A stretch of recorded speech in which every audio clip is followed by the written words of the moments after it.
Welcome. In this explainer, we're going to do a really deep dive into just a single powerful verse from the Quran.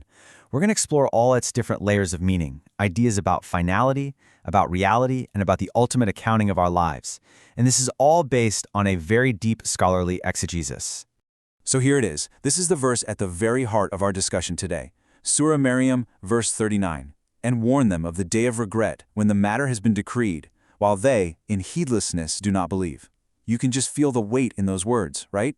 It's signaling a final judgment, a moment of reckoning for those living in a state of, well, heedlessness. So that begs the question, what is this day of regret, the Yawm al-Hasrah? It's so much more than just feeling sad about something.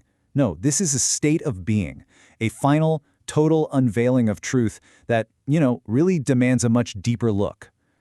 All right, so here's our roadmap for unpacking this verse. We're going to start with the day of regret itself. Then we'll get into this fascinating concept of two levels of truth. After that, the incredible idea that death itself will die. Then we'll broaden our scope to the rights of all creation, and finally, we'll bring it all together to understand the final unveiled reality. Okay, let's begin with the day of regret.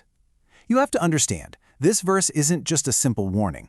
It's actually the doorway to a really profound theological discussion about the true nature of our actions and their eternal, unchangeable consequences.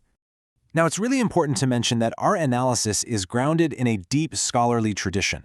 We're drawing specifically from the exegesis or the Tafsir of Ayatollah Javadi Amoli. This just ensures that what we're doing isn't some surface-level reading, but one that's rooted in meticulous theological study. At its very core, the verse is describing a point of no return. It's that moment when the book of our lives is slammed shut. The time for doing things, for making changes, is completely over.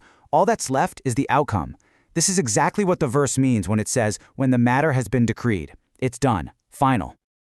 So to really, truly grasp the sheer depth of this regret, the source text introduces a critical framework.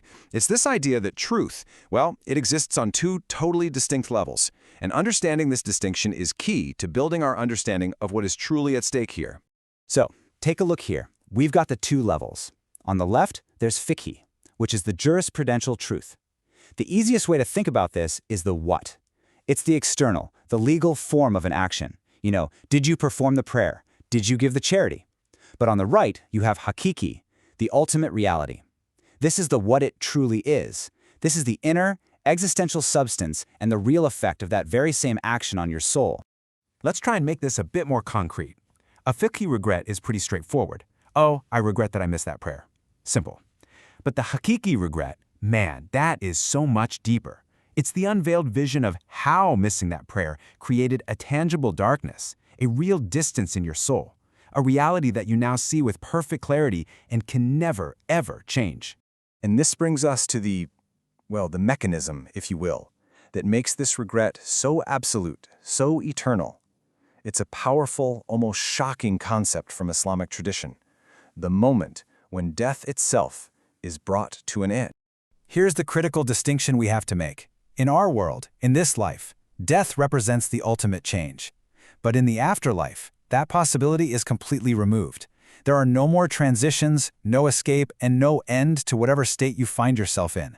There is only a fixed, unending eternity. This entire idea is captured in this absolutely stunning metaphor from a hadith, a prophetic tradition. It says that death itself will be given a physical form, the form of a ram, and it will be publicly slaughtered. Now, this isn't just a story. It's a powerful symbolic announcement to all of creation that your state of being is now permanent. And the consequences of this act are just absolute.